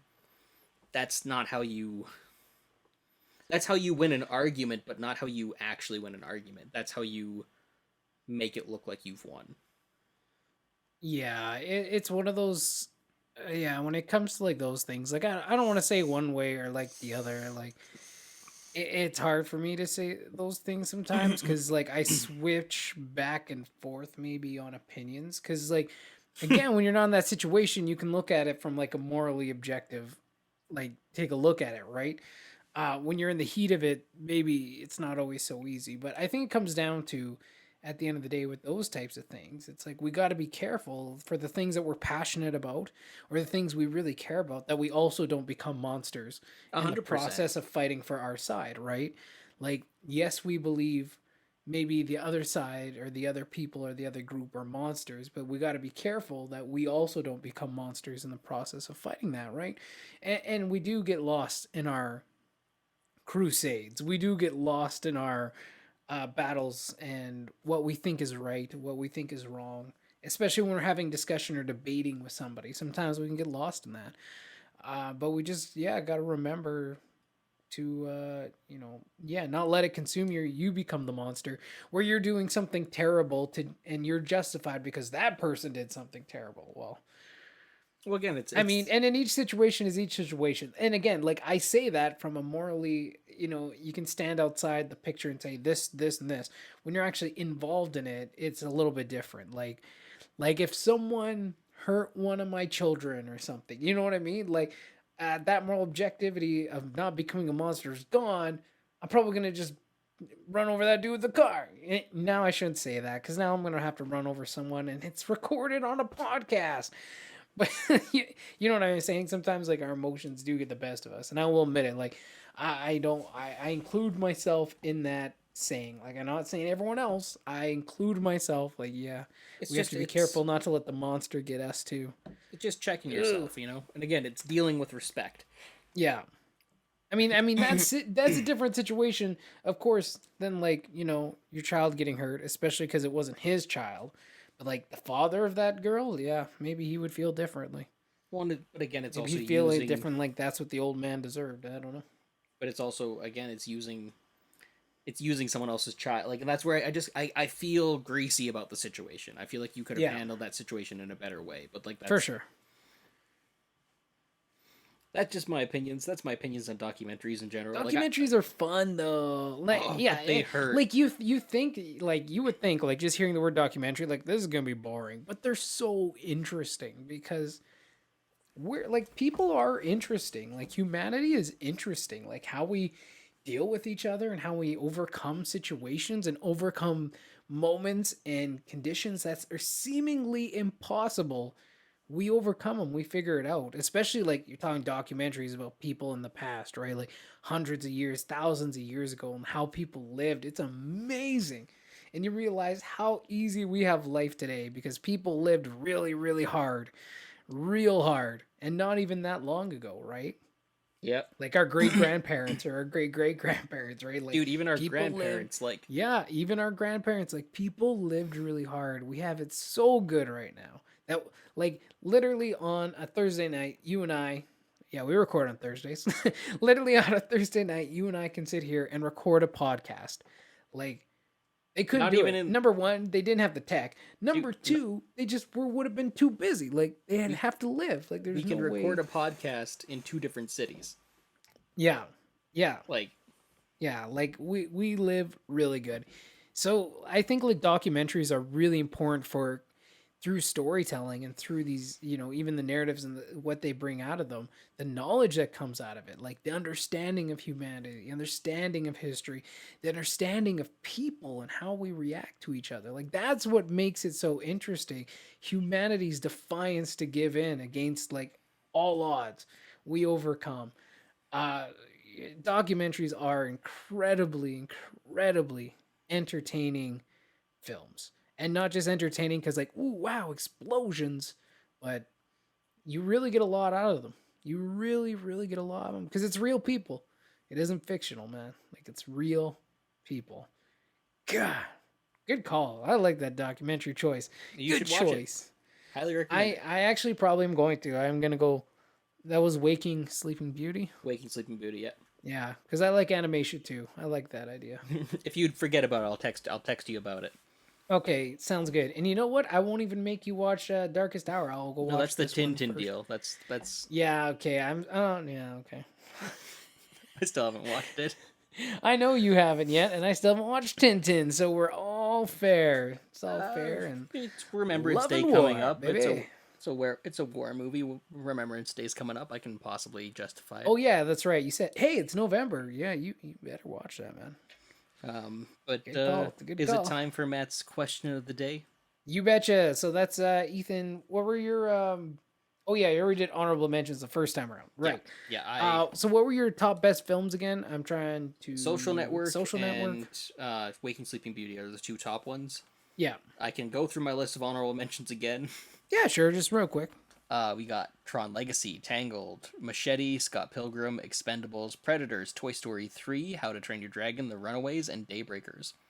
Slick. Like, And those are Ethan's top picks for there's 2010. so many Yeah. movies. It was a loaded year. There was a lot of movies that year. Yeah, there's a lot. My list is similar in some ways, completely different. But you'll have to wait for next episode next week to hear that. But okay, cool. 2010. What are your favorite movies from 2010? Let us know. You can drop them in this episode, next episode, wherever you want to drop them. Let us know. Do you have Surprise a favorite documentary? question. I want to Yes, know dude. that too. That's it. That's it. Save Actually- 2010 for next episode. What's your guys' documentary? Documentary or biopic, because that was Yeah. both my films, and I'm kind of curious as to Good call. if people have any favorites or any recommendations. That is the better question. Yes. Biopic, documentary. What do you guys like? Throw it at us. Let's see what you got. Surprise question of the day. We've been in COVID for a while now. Since What? March or What? so. Some places a little earlier, some places a little later. It's Matt, been a it's long only haul. May.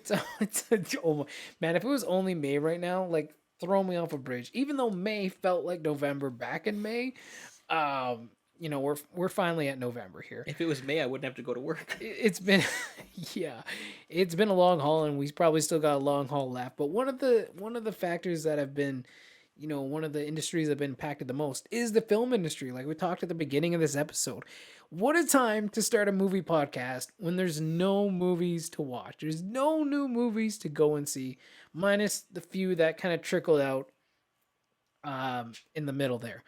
So my question for you is, what delayed movie are you waiting for? Like, what's the one delayed movie that you're like, man, that's the one I'm waiting for to come out, to go back to theaters? You're going to risk COVID. You're going to wear your mask.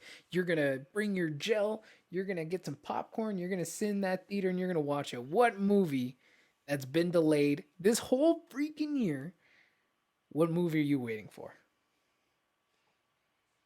None. There are no movies that I would risk going to the theater right now.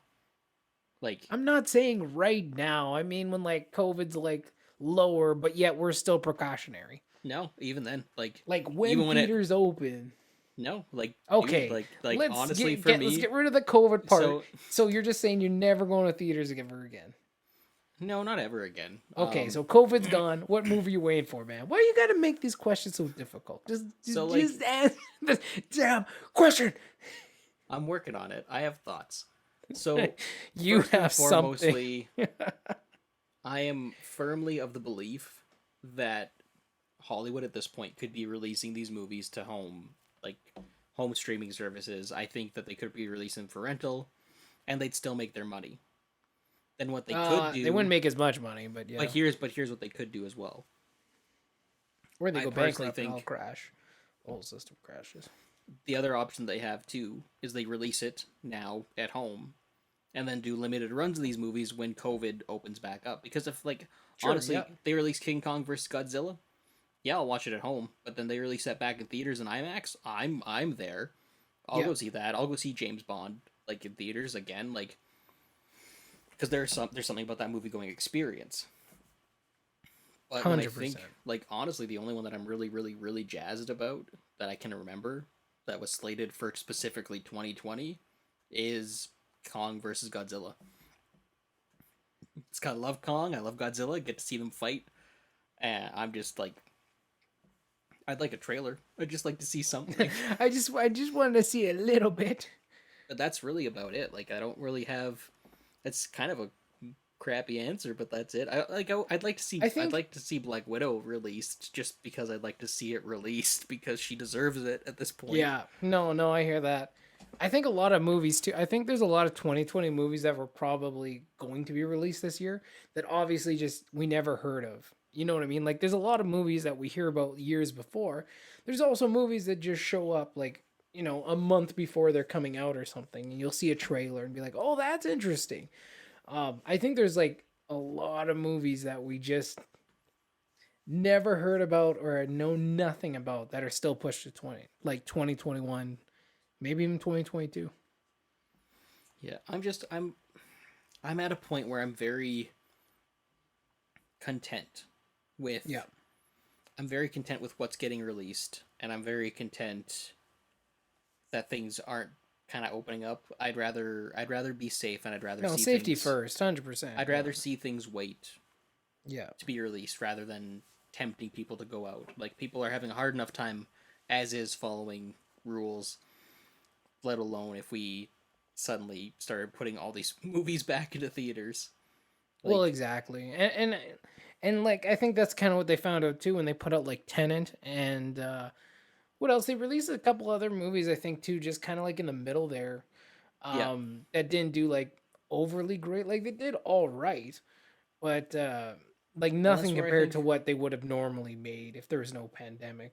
Well, that's where I think their home release is not a bad idea. And if they do the home release and then again, especially marketed as hey, these are the movies that came out during COVID. Now you get a chance to see them in theaters for 2 weeks. People would go. Yeah. There are people who would flock to go and see those movies. 100%. Yeah, they'd have to figure out that deal with the theater organization and stuff, but Yeah, maybe they could do something like that. I'd have to see. But yeah, How so about for yours you? is Mine Kong would be versus Kong vs Godzilla. Godzilla. Yeah, Yeah, yeah. Mine being James Bond, man. Like, I'm not surprised. like really though. I love James Bond. Like, I'm such a sucker for it. Even in the movies that I don't like, I'm like, I don't know. It's still James Bond kind of at the end of the day. And that movie got delayed, like, because I believe it was 2019, right? Then it got delayed into 2020. Then because it got delayed into like I think Because April or it was March November. 2020. Because It it was was November November, then it got pushed back to April, then 19 it got pushed back to November, to then it got pushed November. to Now it's April. now it's pushed to next year again. So it's gone on quite a journey. We should have already seen this movie like a year You ago. just want to be in theaters and just hear that ba ba ba Yeah, ba. man. Like, there's not. That's kind of like also that and like the Star Wars opening, right? The opening of the Star Wars crawl. Like, those are two things in the theaters that are just like magic, man. Like, you can watch them at home and they're good, but like in the theaters, that is something else. Especially that Star Wars crawl, right, where it's all dark and long time ago in a galaxy far, far away. Ba-bum, Why do you think I ba-ba-bum, was like so just upset? lights up the screen. That's why I was Oh, so upset in I love Rogue it. One that they didn't have it because I Or was in Solo, theaters. or I didn't see Solo. Solo in theaters. I saw Yeah, Rogue One in theaters and they didn't yeah, I have it, didn't and see it in Solo. Yeah. I'm like, what is this? Where's my Well, crawl?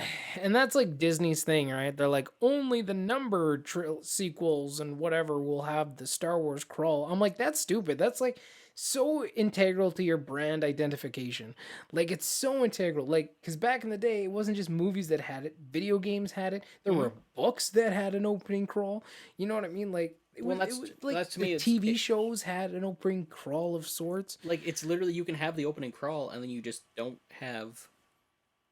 Like, you why would just you don't want to have take it the away though? Like, that's such a yeah stupid decision. you don't need That the was a episode. You can have the title. Like it could have Yeah, just been Star Wars Rogue exactly. One and then a scroll. Well, that's what everything else has ever done. Like, any game ever has always just been Star Wars, the title, and then the scroll starts, right? Anyway, just to get aside from that, but the James Bond thing too is very much No, similar in the it'd be like same having a way. James Bond movie open up without him shooting somebody. Yeah. Like you need that whole like the barrel shot where he's walking, the And barrel like falls on him. a couple of them have moved it around with Daniel Craig, I believe. I think one for sure came at the end. I can't remember if they didn't have one or not or whatever, but Oh, you're it totally was right. like quantum like I remember they had one in Casino Royale, but it was like different. They've done it like throughout his series, but like they've all shot them slightly different. But I think I can't remember which one it was, if it was the end of Quantum or if it was the end of like Skyfall or which one it was. But they did it at the end of one of them too, like to kind of signify, oh, now he's Bond. So that might have been the end of like Quantum of Solace. I can't quite remember, but Still think um that's the dumbest thing in the world, but that's just me. I just have strong yeah. opinions about the Craig era Bond because it's just like, what are you guys doing? Like, I know what they were trying because they were trying to do a soft reboot. Well, yeah, it's a soft reboot and it's like continuity now, right? Like everything within his era of Bond is like continuous, which doesn't exactly work. And I'm like, that's why it was like hyped about Skyfall because I was like, oh, good, one that isn't connected to the others. And then the next movie is like, surprise, it's all connected. You're like, God damn it! Like, come Well, on, guys, that's where it's like, just come on, guys, come on, that's like, I'm and excited it's for this okay, one. it's okay because it's like only his era of Bond, right? All the others are still disconnected. It doesn't matter. And the Well, next Bond, it probably won't be connected anymore. It'll probably be that's where back to the. I'm So I'm okay excited. with it. I'm I'm okay with it. excited for this one, but I'm also really I'm ready for new Bond. I'm ready for the next guy. I want to know who it is. Well, Daniel Craig has been Bond. What? When did Casino Royale come out? Was that like 2006 or something? Like, that was like he's been Bond for a Yeah, long time. because 2008 was when Quantum came out Yeah. because we Yeah. saw Quantum together. So I think like 2006. So he's been Bond for a long time. Like, it is time for like this is his last film for sure, and Well, it's considering time. wait, I want you to think about that too. He's been Bond for that would be 14 years, Yeah. and they've released this will be his fifth film. Yeah. They've done 5 Bond films in 13 years or 14 Yeah. years. They like to spread them out sometimes. Sometimes they're close together, sometimes they're pretty spread out. But to be fair, this one was supposed to be released last year, so You a also little you also less. agree But with me that like each Bond film should be a solid standalone, and you shouldn't need to watch the others to make it make sense, right? yeah, no, I think Bond works better that way. Like he definitely works better as a anthology type where Rather than each yeah, story is its own. It's just the same Bond, right? Like but because then you don't have any other strings connecting it. Like you can just tell the story you want to tell with Bond. And that was one of the things, like, I think every once in a while it's okay to have a connected one. I thought Casino Royale and Quantum would be connected. Those were the only two that'd be connected, right? Like telling his kind of origin story type thing. And then they'd go back to like whatever. So that's why I was hyped for Skyfall. And that's what Skyfall appeared to be. But then again, like Spectre, like, no, no, no, no, no, no, no. It's all connected. I'm like, you buggers, you you okay, I led me guess it's all on. connected. But Skyfall is like actually, if you watch it by itself, it's the most standalone one Yeah, there in his era, right? Minus Casino Royale because that was the first one. So, but Casino Royale was really good too. Like, so I'm interested to see because I think I said this before. Like for his films, I've really enjoyed like the odd numbers, like the one, the three, and now we're getting up to five. So I'm hoping I enjoy continues five. the Whereas tradition. two, yeah, whereas two and four I haven't been too hot on. I'm like, Whereas they're okay. I like Spectre a lot because it was a Bond film. Like Skyfall and Spectre are my two favorites of his because they feel like James Bond. They're not trying to Yeah. be a new thing that has his name. They are Bond. And Hmm. that's why I'm really curious about this He new definitely one. comes into that character more in those ones. And that's why I'm really curious about this next one because this is going to be like the other one where it's like he is Bond and it's wrapping it up. Like I'm curious about that. Yeah. But again, I'm just excited about the next one. I really hope they're not silly enough to try and add like a passing the torch moment where it's like they have the Now next here's the Bond make new a character. cameo. Yeah. I don't Well, need like that. there's the one chick who's in. I can't remember her name, but she's in it, and she's actually 007, like the job title, right? Because technically he's retired, I think, at this one.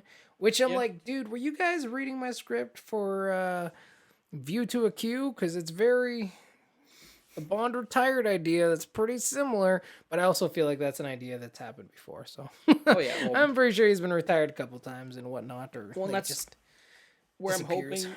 Where I'm just hoping if they bring in a new Bond, they just kind of like do whatever with it. They just kind of do their own thing. They Yeah, don't worry about like, well, we have to make it make sense for people who haven't seen the it others. And has it's to like, be connected to the other six. Yeah, no, no. I think they'll go back to it, like, and not for and for just not any other reason that other than like it's a different actor, right? So like just change it up. Don't keep pretending it's the exact same Bond. Do what you've always done. Like because you'll have like the Bonds carry the M's and the Q's along with them to new like eras of Bond, but it's clearly just totally separate stories. Like the whoever's the actor is, they're just playing the character like as it is. It doesn't mean that's what he looks like specifically. So yeah, just make it again. Just worry about making a good go back spy to your movie. roots. Yeah, go back to your roots. I'm okay with that. The other one is again, like you said, Black Widow, just because it's been so long and She I is haven't taken my kid to a good Marvel movie in a while now since Spider Man, I guess, was the last one that came out. look. Black Widow deserved to have her movie released back in like 2014. Like it should not have taken this long to get a Black Widow movie. No, no. Like this is ridiculous at this point. But I mean, it is advancement, right? Like forward progress. Still got to be. Has it been too long? Yes, but it's good because we're making forward progress now. Because Hollywood, like, it's a tough place to change, right? Like, and it's not all Kevin Feige's call. Like again, we talked about this earlier. Like it's all about the money. If they thought Black Widow would have made them a ton of money, they would have been Mm-hmm. already made like a ton of movies of her, right? But now after Black Panther, after Captain Marvel, they're like, okay, okay, black men, women can make money, which seems insane. Like, but that's how they are, right? But it's been too long, and then we'll get Shang Chi after Yep. that as well, which is Asian based, which is looking very exciting. So yeah, no, it's good to see. It's good to see more types of people involved and represented in these films, so they can also feel like a hero. No, exactly. I'm all for it. I'm just impatient. Yeah. And So, that's where it's but another I'm one with you, that man. I'd I'm ready be. for it. I'm ready for it. Well, that's where I'd kind of be okay if they did the same thing with that they did with Mulan, where they release it on their streaming service for a bit and then Yeah, Black Widow I'd actually pay for. Mulan I did not want to because nope. that movie just didn't look good in general. It had nothing to do with anything else other than the film itself just didn't look that. I love Mulan. Honestly, like the animated one is one of my favorites too. Dragon, not a lizard. I don't do that tongue thing. Dragon. Dragon. What's a dragon? Go wake the ancestors. Man, that was great. I love Eddie Murphy. Funny. I recently rewatched that, and it held up. It It held up to my ages well. memory. It does. It does. It was good. Oh, you know what? I'll save that for the next episode because I just had it. You just remind me of something. I'll save it for the next episode. All right. But yeah, no. So that's your movie, Black Widow, as well, right? And Yeah. Godzilla versus Kong. Yep. What movie are you guys waiting for? Let us know. That's been delayed to 2021, 2022. Who knows how long? I know probably some are like Fast 9, I think it is. I can't remember what number it is. But like that Wonder got Woman, delayed probably. too, pushed back. Wonder Woman was another big one. I'm trying to think of like all the movies that got pushed because it's pretty much everything, right? But let us know. What movie are you waiting for to come out? Other than that, I would say that wraps up part 1 of episode 19. Ethan, real quick, tell the good folks where they can find you. What do you got going on? You guys can find me on Instagram at Ethan R. Hill. Also on YouTube at Ethan R. Hill. And I think that's about it right now. You can go and still buy my film at realhouse.org. Search for Damned Rights. You can find it there to rent or buy to check out. And yeah, that's pretty well it. What about you, Matthew? Where can they find you? Cool. You can find me on Twitter at Storytellers, the number 4 with a capital L. Storytellers 4L. Stands for Storytellers for Life, which is my YouTube channel. You can head on over there. It's under construction right now, so there's not actually anything there. You can subscribe because there's good stuff that's coming on the way. I'm almost done editing up my final first videos, and those will be, it's going to be coming pretty soon. So either follow me on Twitter or go head over there. We're going to be talking about all things storytelling, and it's just going to be a great time. We're going to have lots and lots of fun. But yeah, other than that, again, you guys subscribe if you're on YouTube, and we're always going to have videos out every Monday, unless it's a special event, and we like to switch things up just to keep you on your toes. That's the only reason. Special events. That's it. That's literally it. Just special events. Or you can, again, on the podcast app, Google Podcast, Spotify, Apple Cast, Apple Podcast, not Applecast, Applecast, and, other podcast apps. Just look for A Feast of Films and look for our beautiful animated faces, and we'll be right there. Oh, yeah.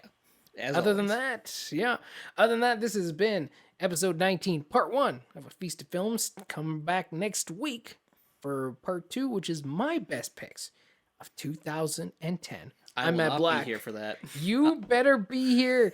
Don't. I am Ethan R. Hill. Tune in next week to hear Matt talk to himself because I will not be present listening to his silly picks for 2010. I'm Matt Black. I'm Ethan R. Hill. Go to hell. Just kidding. Oh, that's... love you, buddy. Anyway, love you too, man. He'll be here. So sweet. Both of us will be here. Most definitely. We'll see you guys next week. Bye-bye. Have a good week, everybody. So No. I say have a good week, everybody. Okay, bye-bye. So long. Toodaloo. And that's it. That's all. And there we go. Money.